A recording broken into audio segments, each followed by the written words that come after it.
3, 2, 1, go.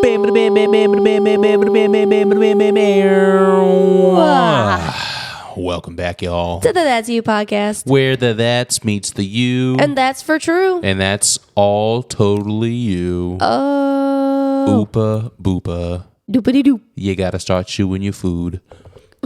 That's what they say, right? Oopa loopa, chew all your food. No. Well, Are whatever. you being facetious? I haven't seen the movie in a long time. Are you being facetious? I can never tell. Okay. My feet are so facetious. You've got me again. I am your host, Facetious Jordan. And I'm your other host, Confused Jordan. Welcome back. There's some other third thing that I usually say here, but I can't remember what it is. Follow our link tree. Oh. I remembered.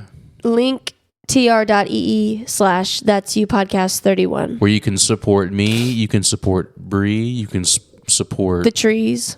I'm the Lorax and I speak for the trees. Touch my trees and I'll break your fucking knees. Word up. Shout out to Danny DeVito. Word up. It's the code word. Yep. You want to do your highs? Let's do our highs. Hi, everybody. Specifically. Hi, Landon. Hi, Brandon. Hi, Mom. Hi, Larry. Hi, Ross. Hi, Allison. Hi, Khalil. Hi, Zach. Hi, Offie. Hi, Uncle John. Hi, Jen. Flowing. Going. Like Florida. Like Florida. Oh. She. What a clever name. It really is. I wonder if there are any other names you could do that with. We spent too much time. Just silence. Just blanks. I'm like Massachusetts. Wisconsin. Who is gonna rhyme mansion with Wisconsin? That one time I thought that T-Pain was retiring. And it was a ruse. Yeah. It was a ruse. T-Pain's the man. He's Please, the man. for the love of God, don't ever retire T-Pain. I will be so freaking upset. Do it to death. Do it to death. Literally. Or else. Or I'll kill you. Or Just I'll kidding, break T-Pain. your fucking knees. I would never do that. Much I would love to never. T-Pain. I literally couldn't ever kill T-Pain. He's unfuckwittable. He's unfuckwittable. He's unfuckwittable, babe. That's right. That's right. He's one of them ones. He is the one. He's the one. You're doing it again. What? Talk into your mic. I'm looking at my screensaver. So then move the mic to point towards your mouth. I can't look over the mic to my screensaver. I'm literally doing it just fine. Maybe I need to move it down like you've got it. There you go. I don't know. How about that? How about them lemons? I don't know. Talk? Bing bong, boom bomb. Yeah, that bing, sounds bom, fine. Bam. That's okay, good. sick Type of shit I'm on, you wouldn't know the saying. So, Type of shit I'm on, you wouldn't know the saying. What we have to do now is our Florida man. Oh, just kidding. Our speed demand. Our speed demand. We are demanding speed on these debates. Speed demand, baby. I will do the honors. From the cup. Shout out to Danny DeVito one more time, who is on our cup. Who is just as a penguin. Okay, you ready? I'm ready. Is it okay to wear Crocs on a first date? Ooh. I'm going to go with yes. Damn. Okay, thank God. I have the easy side. All right, hold on. Let me pull up our timer. He's got to get our timer. For anybody who doesn't know, we have a cup with Danny DeVito on it. We pull a random piece of paper out of this cup, and then we have 60 seconds to debate it, and I always win. Except for the times when she loses, which is always. All right, you ready? Yep. 1, 2, 3, go. So the reason that you're allowed to wear Crocs on a first date is because they're breathable, they're fun, they're sporty, they're athletic little guys. Okay? And not only that, I can dress them up. Okay? What if I have formal Croc charms? And also, I'm not going to pretend and wear uncomfortable shoes for somebody that I don't know. There are other Wait, has it been 30 seconds? No. Okay, I get 30 seconds, you get 30 seconds. Okay, fine. Okay, anyways, as I go on, what happens if I need to run away? Okay, now you need to shut up because it's been 30 seconds. Okay, go ahead. So, there are other comfortable shoes other than Crocs. If you are looking for comfort, you can find another comfortable shoes that is also stylish. If I went to a first date and I saw someone was wearing Crocs, I'd be like, well, they didn't really put very much effort into this first date. They actually don't really care that much. Crocs are a low effort comfort shoe. Okay, you can find a high effort comfort shoe to wear, like I don't know, like Nike's. I won. No. Nice try. Oh, here, let me shake the cup for you. Okay, shake that cup. Shake that thing for me. Shake that thing for me. Come on, yeah. girl, pick that speed debate. Ooh. Pick that shit yard. Give it to me. Hit me. Should you be allowed to recline your airplane seat? Should you be allowed to recline your airplane seat? I'm going to say yes. Okay, I'll take the no. Okay. All right. You ready? I'm ready. Ding, ding, ding.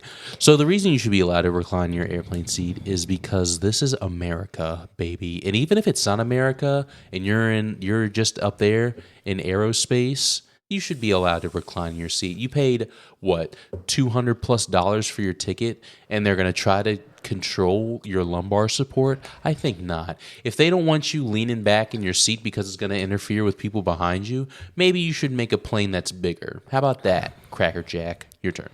I say no. It's not aerodynamic enough. And not only that, I want leg room. Okay? You can either have recline or leg room. You cannot have both. Okay? So, if you want to recline your seat, then you have to go to upper first class, okay? You pay extra for the recline. What an elitist. I'm in here trying to enjoy my flight and not be cramped. And if you recline your chair in front of me, I'm going to put my dogs in your face. I will. I will do. All right, nice try, baby. You are such an elitist. You're an elitist pig. Why don't you lick some more boots? Baby, Huh? I literally only picked that because I had to. Yeah. You just called me a pig. You are an elitist. Oh, so now I'm fat. You are an elitist bootlicker. So now I'm ugly. You would rather be rich than dirty poor. Liquor. Just say it. I'd rather be rich than poor. I would rather be rich wow, than poor. you hear that, folks? Cancel her. Cancel her right goddamn now. Coward. I don't think there's really anybody in the world that would rather be poor. So you would rather be poor with no leg space than be rich with, or the other way around. Yeah. Wow. What are you How about we just make a bigger plane? Well, okay. Babe, keep it to the speed debates. No, it's over. You're right. I'm sorry. It's over. I mean, that kind of feels like I lost because I'm still arguing about it. Exactly. It doesn't feel like a win. You lose. I win. You know what? I win. I'm going to give you this one. You actually won that one. Fuck yeah. Good job, baby. Thank you so much. You're a baller and a shot caller. Oh, it feels good. Man, it feels good to be a gangster. You want to tell them what we're doing today, babe? I don't want to tell them what we're doing today. You are taking Reggie's reins today, Reg the Stallion. You're taking the reins today. Yeah. Please enlighten our audience as to what you have in store for them. Okay. Well, it was your idea, though. Yeah, but you are the one that did all the work, as it were. Oh, okay. All right. So today we're gonna deep dive into the... Get your scuba stuff ready, baby. Get your fucking scuba gear ready. Get that air tank on, because it's a fucking deep dive. Good bubble sound. I liked it. We are taking a deep dive, and honestly, I have 5 pages of notes. This might end up being a 2-parter. It's that much of a deep dive into the world of criminal... Forensic science is what it's called, but I like to call it criminal psychology. Okay. It's 2 things, really. Okay. I was going to say they're different. Yeah, but I really have 2. It's 2 things because they go hand in hand. You almost have to combine them. Yeah. They go hand in hand. Yeah. Actual factual. So here in my little notes, I have all the way from the 1980s, because that's really when the advancements started to occur in forensic science. You said the 80s? Yeah, 1980s. Okay. We're going to start there because that's like it. Literally anywhere I looked, it was like the turning point in forensic science. So I was like, okay, cool. I'll go with that. Sick. So my notes go as follows, okay? And I have them set up in dummy terms because I needed them in dummy terms. And I'm going to be so... In dummy terms is layman's terms for layman's terms. Exactly. And I'm going to be so, like, outrageously honest. I was a little bit lazy with these notes, and I did use AI to help me, okay? That's cool. That's what AI is for. I know, but a lot of people shit on AI, okay? They shit on it, but I'm telling you right now...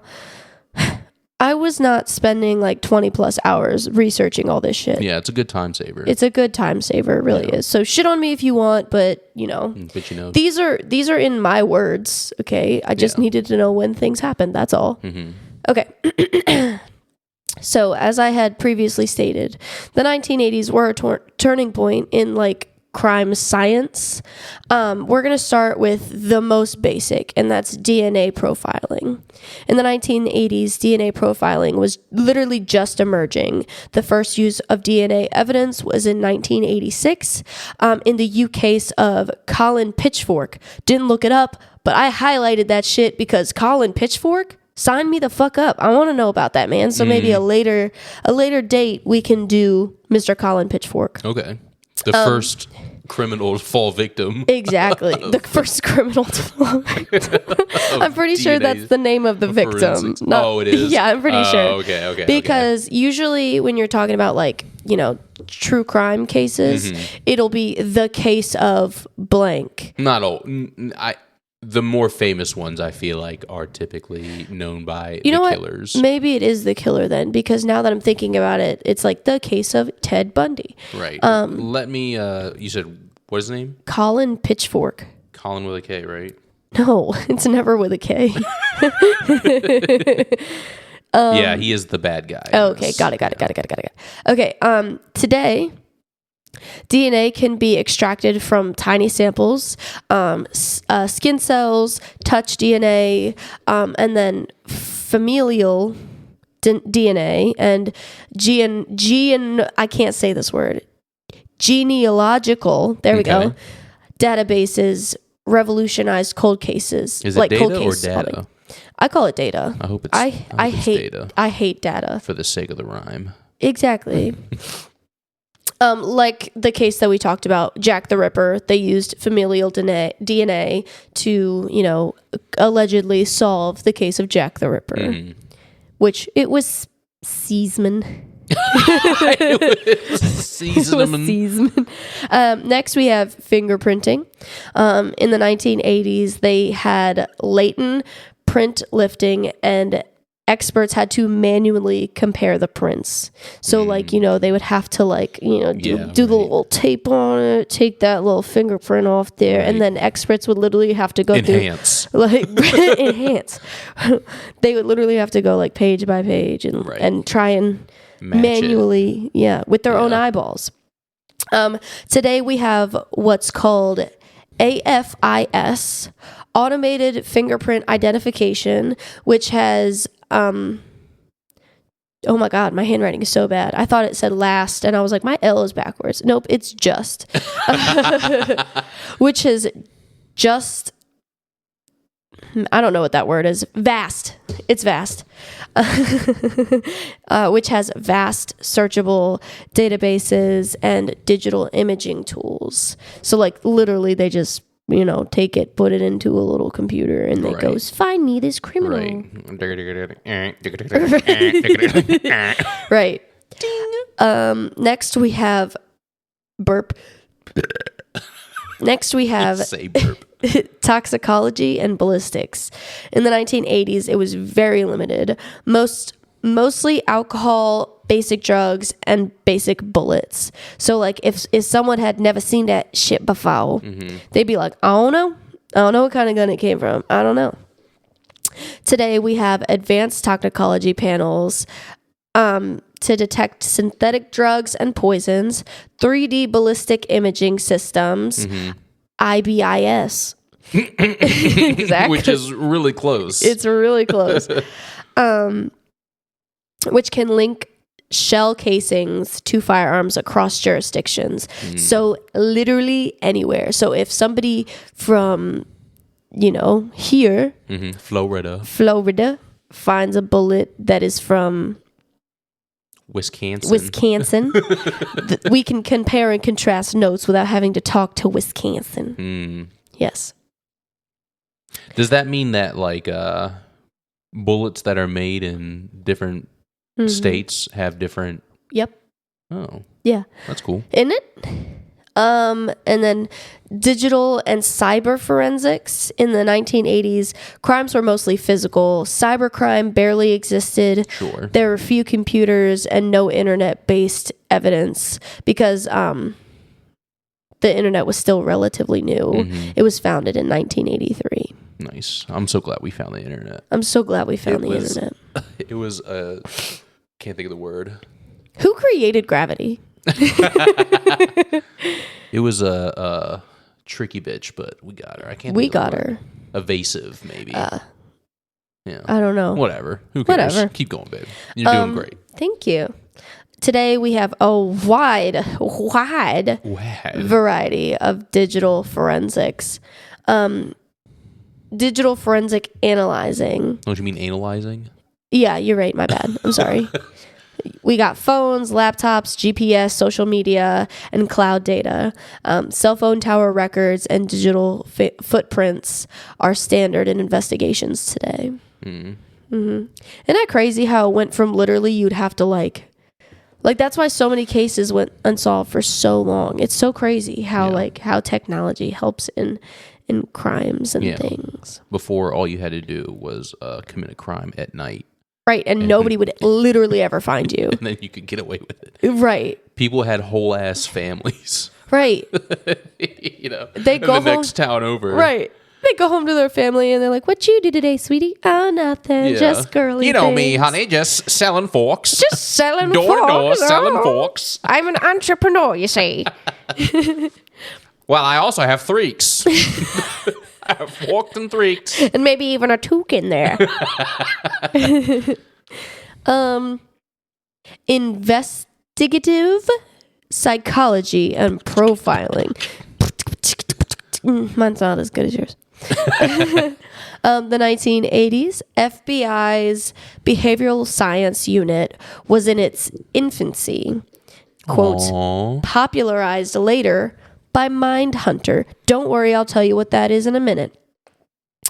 Profiling was more art than science, and Mindhunter, inside the FBI's elite serial crime unit, is a book that was published in 1995 by John E. Douglas. Yes. It was also a show on Netflix. Really? Yeah. Crazy. I thought that's what I thought you were like, I'm going to tell you about that later. I thought for sure it was going to be, this is a show on Netflix. No. It's a show on Netflix. Well, it was also a book. I'm surprised you haven't watched it. You love that shit. I do love that shit. I didn't know that was a thing. Yeah. I also plan on reading this book. Today, offender profiling uses data-driven analysis, geographic profiling, victimology, and statistical models make criminal psychology... wow, that's not a sentence. Criminal psychology more evidence-based. Yeah, so back in the day, it was really just like, we gonna force you into telling us it was you. Right. Right, now it's like you gotta have evidence and shit. Right. Much easier back then. Right, exactly. To pin a crime on somebody. Exactly. We can all go home. If you just say that you did it, Sonny, we'll give you a slap on the wrist and a Hershey kiss to go. A slap on the wrist and a Hershey kiss. Exactly. Crime scene processing and documentation. 1980s. They had Polaroids, sketches, and handwritten notes. Those were the main tools that they had. That's really all the tools that they had. But today, we have digital photography, 3D laser scanning, body cams, and computer-assisted reconstructions. They all preserve and analyze scenes with near-perfect accuracy. That makes sense. Because you can just like, you can't have the Chili's closed forever. You got to reopen the Chili's eventually. I feel God in this Chili's. Now we have a whole different section, okay? Okay. The legal and ethical shifts of crime Okay, Science. Yeah, that's interesting. Wrongful convictions. Which is whack. The 1980s, all they had to go off of was eyewitness testimony. Mm-hmm. Despite its flaws, many wrongful convictions stemmed from it. Sure. Right. Surprisingly. Surprise, surprise. Today, DNA exonerations, quote, through the Innocence Project, highlighted flaws in eyewitness reliability, junk science, and coerced confessions. What is that? Me not know. Me didn't look it up. I forgot that I wrote that down. I'm sorry. I'll look it up. Okay. Courts are more cautious today, obviously. Interrogation tactics. The 1980s heavily relied on the Reed technique, quote, not quote, what is this called? Parentheses, which has a risk of producing false confessions. Today, growing emphasis on rapport-based interviewing and video recorded interrogations to reduce coercion.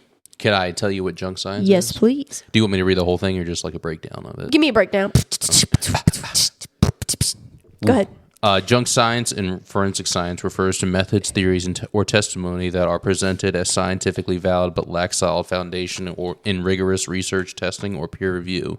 And it often involves overstating the certainty of conclusions and relying on subjective interpretation rather than the objective data.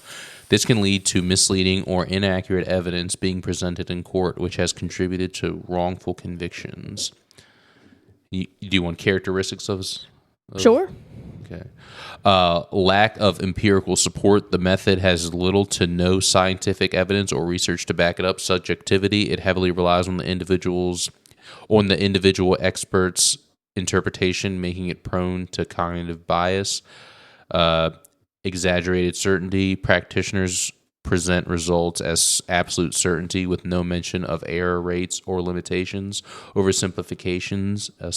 A complex scientific principle is oversimplified, leading to flawed or unreliable conclusions. Very nice. There you go. Several forensic disciplines that were once widely accepted have been discredited as junk science, often due to advanced DNA analysis that revealed their unreliability. I know that's right. Bite mark analysis. I can just read so there's bite mark analysis, microscopic hair analysis, and arson science. Let me read that arsons one. Early arson investigations often relied on unproven theories to determine if a fire was intentionally set. For example, some investigators incorrectly believed that the presence of alligatoring, a pattern of charring on wood or a floor that was cracked, meant that an accelerant was used. These theories have since been debunked as their patterns can be caused by the heat of the fire alone. Right. So they used to be like, there's a crack in here. There must be, an accelerant. That's gasoline. Crazy. Yeah, right. That's crazy. Mm-hmm. Why would there be a crack? I know, it's drugs. Oh, and then the bite mark is because human bite marks are not unique enough to reliably match the victim, or not the victim, but the perpetrator. That's funny. Mm-hmm. I guess everybody could kind of like pull that, couldn't they? Couldn't they just be like...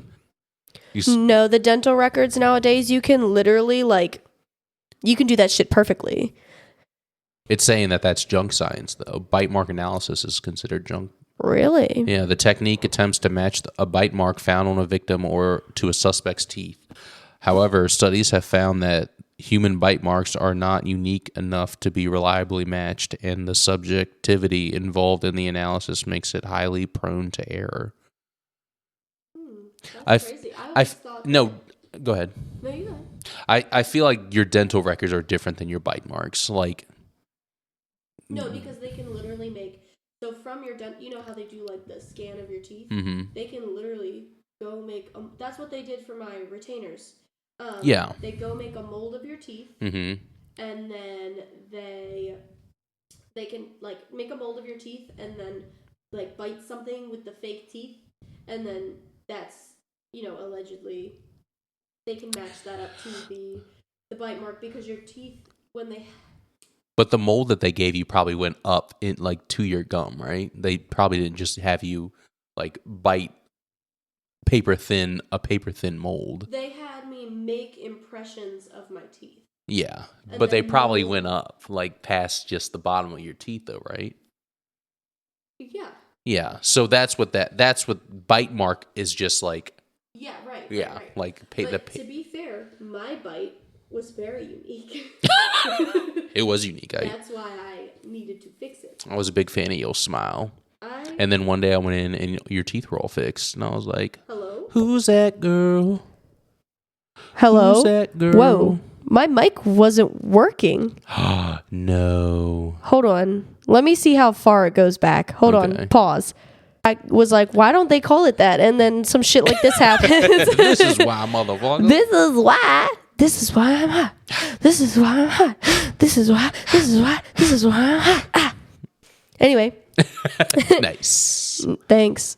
That was so super weird. I don't know. I think I like wiggled the cord to my mic or something. Mm-hmm. Anyways, yeah, teeth. Hell yeah. Hell yeah, teeth. Teeth as fuck. Teeth as fuck. All right.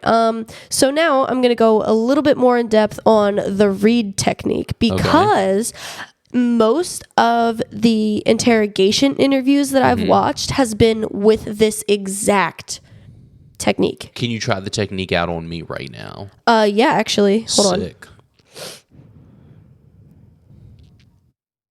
Let me just give me a little okay, gotcha. So we're gonna say that you murdered somebody. For real, or like just for the thing, babe. What the fuck? Oh, no. No, like, am I actually the person that did it? Yeah. Well, okay. No. Okay. No. Okay. Okay, cool. All right, here I come. I am entering the interrogation room. Doo. Hello. My name is Detective John Walker. Hello, Detective John Walker. How are you today? I'm a little scared, I'm not going to lie. I want my mommy, and I'm 7 years old. Well, sir, I think you should be. Because we have found some evidence that's really not looking good for you, I just want to say. And there's really no point in denying it because we have the evidence. It matches directly to you. That's crazy talk. I was at home playing with my bottles. Look, man, sometimes temper runs high and, it happens. It was just a little mistake. You lost control. Anyone could have in that situation. Yeah, but there's no way it was me because I was not there. Look, there's really no point in denying it. We know it was you. What evidence do you have? We cannot disclose that at this point in time. Well, I don't like that one bit. Now pretend I move very close to you. Look, anyone could have lost control in that situation. There's really no point in denying it right now, my friend. You're in a shit of trouble. The only reason I'm in trouble is because you won't let me go. I'm hungry and I miss my mommy. Look, just tell me why you did it, man. Did you plan this, or was it kind of like a spur of the moment thing? It wasn't anything. I want my mommy and I miss my bottles. Look, if you just say you did it, man. It was a mistake. Will you let me go home? Absolutely. Fine. Now I just need you. I'm hungry. To write that on this little piece of paper right here. Just sign that saying that you confess. And I'll get to go home? Absolutely. It's a mistake. It could happen to anybody. I totally understand. But I'm just a poor youth who doesn't understand. But let me explain it to you, sir. Just sign this paper and I'll explain everything to you. Fine. I don't know cursive, though, yet. They haven't taught that. That's okay. Can I just write an X? Yeah, sure. Put your hands behind your back. You're going to jail. But I want my bottles and my Too mommy. bad. You shouldn't have killed that man. Man? I killed a woman. Yikes. So, basically, It was just get any type of confession, any type at all. Okay. Let me. Can I talk to my lawyer? Not an option back then. It was, but they're not going to tell you. Right. But And not only that, people think that police can't lie to you. They can. Yeah. Right. They can lie to you 100%. They will lie to you. Right. One of the first things in this technique is to tell them that you have specific evidence that points to you, and if there's two suspects, say the other one already ratted on you. That's like what you're supposed to do. Yeah. So the Reed technique, the origins, not organs, origins, okay? The origamis. It was created by a lot of Johns. It was created by John E. Reed. Johnny Reed, a former Chicago police officer and polygraph expert. In the 1940s to 50s, the technique was published in Criminal Interrogation and Confessions in 1962. Hold on. Burping on the pod. I forgot some commas in there. It was created in the 1940s. Okay. But the technique was published in a Criminal Interrogation and Confessions in 1962. Gotcha. Which became the manual for U.S. law enforcement training. Here's how it works. Okay. The Reed technique is structured around a 9-step process designed to move a suspect from denial to admission. Number 1, direct confrontation. Tell the suspect they are believed to be guilty, presenting real or fabricated evidence. Number 2, theme development. Offer moral excuses or rationalizations, e.g., you lost control. Anyone could have in that situation. 3, handling denials. Discourage or cut off the suspect's denials. 4, overcome objections. Acknowledge but neutralize excuses. 5, getting the suspect's attention, move physically closer, act understanding, build rapport. And when I tell you that I see interrogation videos that last 8 hours, like they will have you in there for forever. Right. To break down your will. Like you'll want to get out of the room eventually. And the more they come in and hound you, the more you're just gonna be like, fine, I did it. You know, there was this girl that, she was actually guilty, first of all. But not a great example, but go on. Right. They used this technique on her, and she had ordered a hit on her parents because she was dating somebody that they did not want her dating, and she was lying about being in college the whole time, and all this shit. So they had, and mind you, her boyfriend was a drug dealer. They used this technique on her, and it worked like a fucking charm. Yeah. Fucking charm. Number 6, handling passive mood. Watch for signs the suspect is becoming quieter or more resigned. 7, presenting alternative questions. Offer 2 choices, both implying guilt, e.g., did you plan this or was it spur of the moment? 8, getting the oral confession. Encourage the suspect to verbalize admission. 9, turning it into a written confession. Document the statement for court. That's the Reed technique. There's another. So the criticisms and controversies of the Reed technique. Any comments, questions, or concerns so far? Well, I mean, I feel like this technique is still used now. You said it was an 80s thing. It is still used, but not as widely. And I will get into the newer techniques. Okay. This is like the first one that was ever created, and I'll get into the newer techniques in, I think, the next page of notes. Okay. Number 1 is false confessions. Studies show it can lead to coerced or false confessions, especially among juveniles or vulnerable individuals. 2, psychological pressure. Critics argue it relies on manipulation, deception, lying about, and I put this in bold, lying about evidence is permitted, and breaking down the suspect's resistance rather than seeking the truth. Right. 3, I think. Yeah, 3. Legal scrutiny. Courts increasingly question its reliability. Some countries Right. Some countries, like the UK, have banned similar coercive tactics and replaced them with peace, a non-confrontational interview model. Yeah, because if something is like constantly breeding false confessions, right, it does more harm than good. Right, you don't want it. Yeah, exactly. Yeah. Now I will get into the peace model that the UK and Europe use. This model was developed in UK in the 1990s after scandals involving false confessions.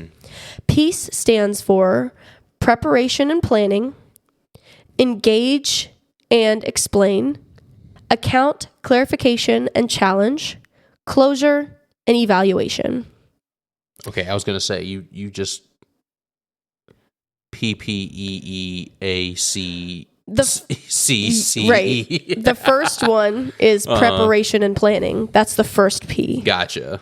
E. 2 Ps. Right. 2 Ps for the price of 1. The philosophy. Okay. Non-confrontational, investigative rather than accusatory. Okay. The tactics are 1. Build rapport with the suspects. 2. Let them tell their story in detail. 3. Use evidence strategically, not bluffing or lying. And 4. Look for inconsistencies rather than forcing confessions. Now we'll get into rapport-based information gathering interviews. Rapport-based / information gathering. Okay. Any questions, comments, or concerns? I think we're gonna get through this in the time that we have, and that makes me very happy. Oh yeah, no two-parter for you. This is my last page of notes. Hell yeah. Questions, comments, concerns? No, go off, queen. But damn, burping on the pod. Burping right on that thing. Right on that pod. This strategy. Synonym. I need some water. Water break. Remember to hydrate, folks.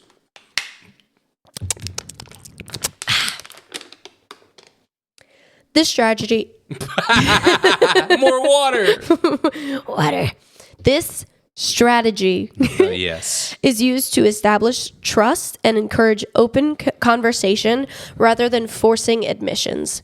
This strategy, I fucking hate that word. This strategy. There it is, girl. Is used by the FBI, military intelligence, and police in progressive jurisdictions. So like I said, some of them still use the read technique because it goes based on jurisdiction. Like the UK and Europe don't use it at all. They banned it. Yeah. Some states here still use it. You know, most of them go on the rapport based one. Okay. Tactics. 1, show empathy and understanding. 2, use active listening to make suspects feel heard. 3, encourage narrative responses instead of saying yes or no. 4, ask open-ended questions: who, what, when, where, why. Works especially well with witnesses and victims, not just suspects. Yeah, that makes sense. Then we have cognitive interviewing. It's developed for witnesses. Developed for witnesses and victims, not just suspects. Designed to help people recall more accurate memories without leading questions. Tactics: recreate the context, mental and sensory details of the event. 2, ask the person to recall events in different orders from different perspectives.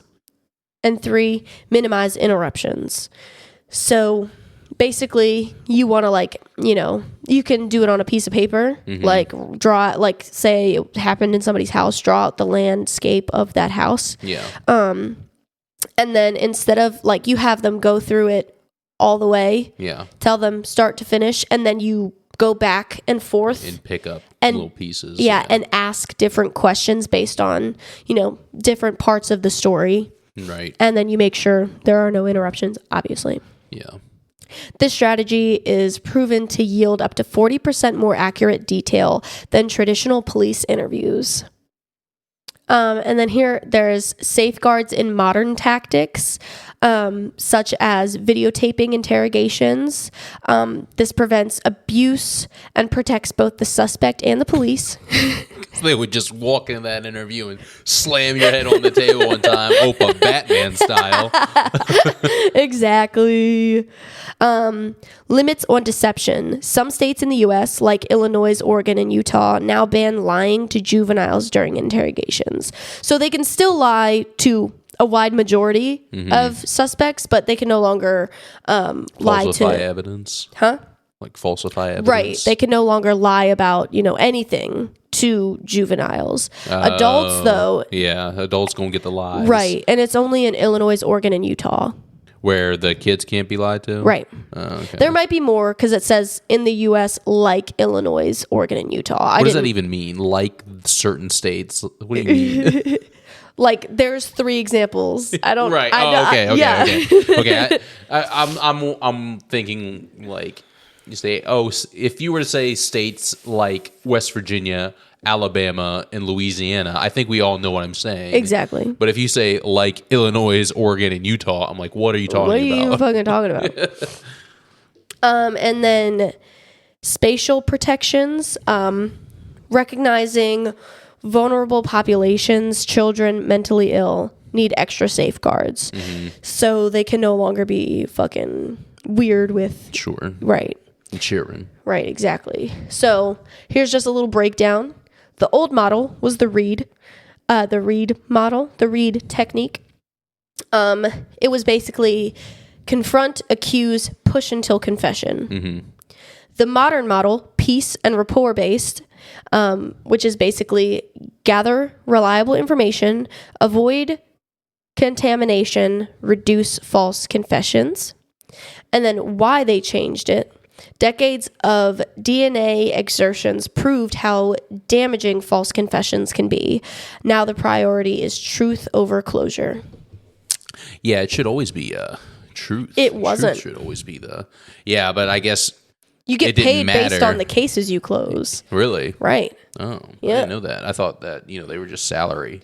I don't... Let me check myself. I thought let me check detectives myself. were just a salary based. I'm not going to check myself. I think what I said sounded stupid. I think that's not right. That sounds like now. a bounty hunter. It really does. Versus a detective. Right. On the dough. Talk into your mic. I am. You're not. Nobody can hear you, baby. I'm right here. Ain't nobody can hear you. So close to the mic. You're not. So close. You're not. Says me, whose mic literally stopped working. Eating the mic. Right.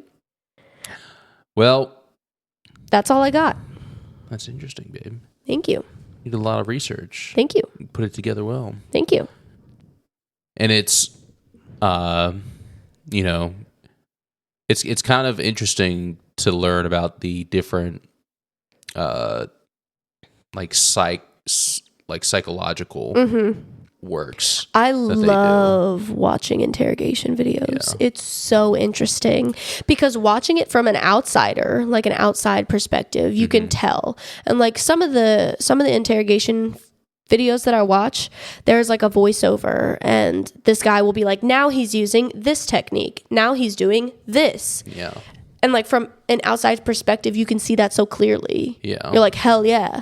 But especially when you're guilty. Right.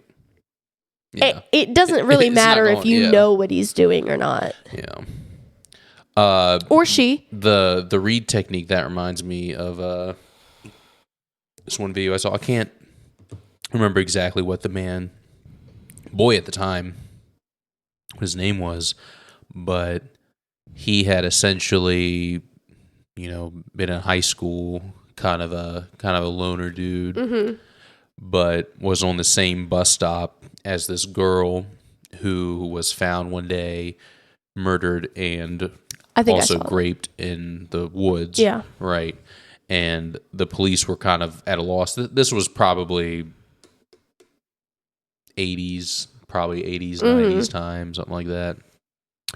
But they found this girl, and everybody pointed their finger basically at this outsider kid. I think I showed you that video. Yeah, I think so too. They pointed the finger at this outsider kid, and they were all like, well, out of everybody in the school that would have done it, it'd probably be him. He he's kind of a weird kid. They are at the same bus stop.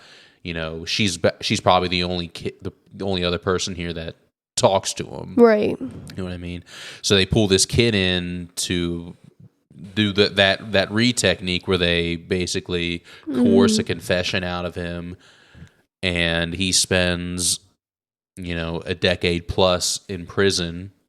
They convict him, and he's trying over and over again to try to get his case heard. He's appealing it multiple times. Right, getting it rejected.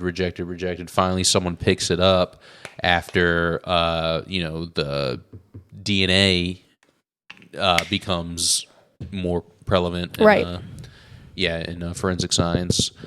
They find out that the semen does not match the kid. He's an adult now. They find out that the semen actually matches another criminal that had gone on past that point to go on and murder a teacher. He was just like this hobo, going from town to town, and he killed this girl, and then he left, and then everybody points the finger at this little kid who had nothing to do with it, and goes on to then again get to murder somebody and get caught for doing that one. But had he been caught originally at this first one, instead of everybody just being like, oh, we got this, we got the confession, that's the whole truth over exactly closure over truth in this sense. But yeah, it's fucking foul, isn't it? Yeah. Like that, literally a child spent most of his life more time in jail than he spent out of jail, and his most incriminating thing about him was he was an outsider, and the point in his life where he is developing the most he spends in prison. He is never going to be the same, ever, treated like a murderer. Exactly. Yeah. I mean, and you're just a kid going into prison, your whole, and can you imagine your whole is going to be destroyed. Okay, babe. All right. All right. Yeah, right. Yeah, right. Jesus Christ. Shout out Frank Gallagher. Hell yeah. Hell yeah. Shameless. Yeah. I wish I remembered what that girl's name was. Let me see if I can find it. The girl who was pretending to go to college, and she was actually out with her drug dealer boyfriend. Oh, okay. Talk about something while I type. Okay, sure. I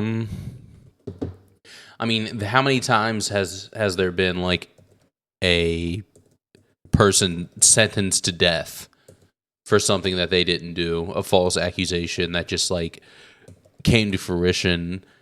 I mean, and how many times has it happened where it's we sentenced him to death, Jennifer Pan, and then we found the person that did it, and it's it's too late now. Somebody's already paid the price for the crime. Do you then just do you still arrest? I mean, you have to, right? You have to arrest the guy, right? And then what do you do with the I would imagine if that happened, they'd cover it up. They'd be like, we fucked up, but we're not paying the fucking family. No, most of the time they do just settle. Most of the time they just pay them whatever they want to get them not to talk about it. Sure. And stuff like that. They just pay them off, really. But at what point are you even searching anymore? At what point is it okay, this case is closed. Somebody's already paid the price for it. We're not going to dig into this thing anymore. Right. And usually it doesn't get reopened until decades later, where somebody is like, I have nothing to do today. Let me go through these cold cases. Yeah. But it's not a cold case if somebody has already been arrested and, paid the price, and been sentenced to death. I mean, how many times do you think that's happened? Oh, a lot. Probably, yeah. A lot. Yeah.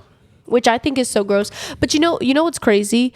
Most people that are sentenced to death sit on death row their entire life. They never actually make it to their execution, which is fucking baffling to me, because why? They have to have, it has to be irrefutable, I guess. No, because they've already been given the death penalty. They are already sentenced to death. They're probably just appealing the case over and over again. No, most people just never make it to their execution. They sit on death row their entire life. The entire time. Most people die on death row, then actually make it to the end of death row and have somebody murder them. And also, let me ask you this. How come it's cool for one person to murder another murderer? Does that person then become a murderer? A murder is done out of like malicious intent. Not true. Self-defense is not murder. It still is. Self-defense is killing someone, but it's not murder. Like that's the line, I think. Is a mercy killing murder? I mean, I would qualify it more as like an assisted suicide. Okay, but that's still not legal. So is it murder? I don't know if See? Attempted suicide is not attempted murder. Some states you can actually get penalized for attempting to kill yourself. Right, but that's what I'm saying. Like, they're two different laws. Yeah, I guess. So they're not... Let me tell you about this girl really quick. Sure. So her name is Jennifer Pan. The crime case involved a girl who hired hitmen to murder her parents after lying about going to college. Following the 2010 attack, Jennifer Pan was convicted of first-degree murder, attempted murder, but her case is currently under appeal. This fucking girl, okay, hold on, let me see. Okay,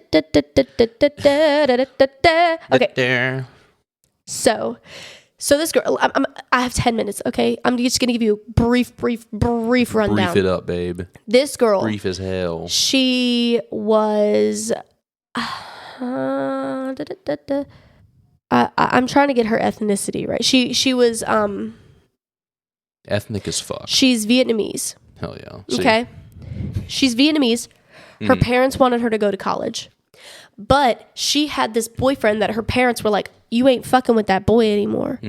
So they were like, break up with him. So she was like, okay, fine. Break up with your boyfriend because I'm bored. Right, exactly. Yeah. She then pretends to be going to college the whole time when in actuality she failed and then unenrolled, right? So this boy, terrible person, like bad person, drug dealer, whatever. She's running rampant with him, but he's like, babe, I don't want to hide anymore, or something like that. And she's like, fine, the only way we don't have to hide is if you fucking kill my parents, right? Gypsy Rose. Right. She goes home and, from quote unquote college, and she has her boyfriend's drug dealer friends stage a break-in. They break into the house. Well, first of all, she calls 911. Okay, she's like pretending to be a victim in it as well. Yeah. She's upstairs in her bedroom. They break into her house, tie her to the stair railing, and then they shot her mother, like point blank. She dies instantly. They shot her dad like 2 times in the noggin. He's laying on the ground. She thinks he's dead. They scurry, okay? Yeah. The break-inners. The breaking and enterers. The invaders scurry. The invaders. Yeah. She claims that she hid her phone in her back pocket. Or no, she hid her phone somewhere on her person.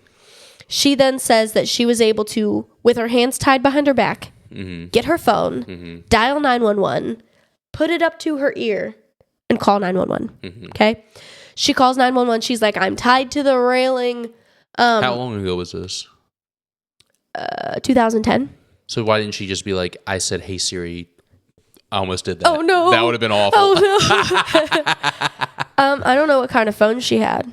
It was November 8th, 2010. Okay. So she calls 911. She's like, yo, my parents are dead. There were 3 guys and they came in here, shot my parents, robbed us and whatever.